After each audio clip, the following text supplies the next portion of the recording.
Hello friends, welcome to my channel Esha queen blog. তো finally থালার video নিয়ে চলে এলাম।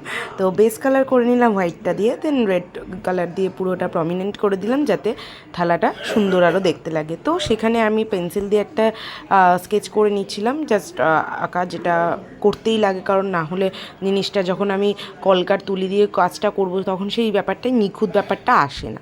তো এটা আমার নিজের মন থেকেই ভাবা, জানি না কতটা ভালো করতে পারলাম, সেটা তোমরা জানিও যে কতটা পেরেছি।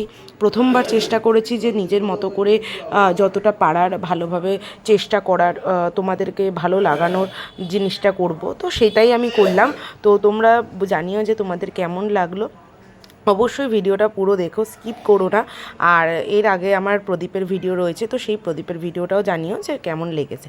তো এই হচ্ছে টোটাল টিউটোরিয়াল যেটা আমার দেওয়ারই দরকার ছিল, যে কিভাবে কাজগুলো করলাম, কিভাবে কি করলাম। তোমরা তো সবাই সব কিছুই জানো, আজকালকার দিনে ইউটিউব ফেসবুক থাকতে সবটাই সবাই জানে, তো সেখানে তো বলার কিছু নেই। তবুও তোমাদের কাছে কাজটা শেয়ার করলাম, নতুন কাজ করেছি, শেয়ার করতেই পারি, সেক্ষেত্রে শেয়ারটা করা।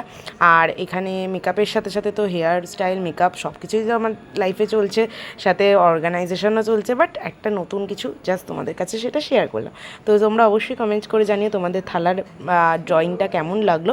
আর পুরোটাই আমি আমার মন থেকেই করেছি, কোনো রকম কোনো কিছু থেকে দেখে বা কোনো কিছু নলেজ নিয়ে আমি করিনি। আর পুরো সেটটা কমপ্লিট হয়ে গেছে, ডান। তো তোমাদের কেমন লাগছে সেটা অবশ্যই কমেন্টের মাধ্যমে জানিও। বাই।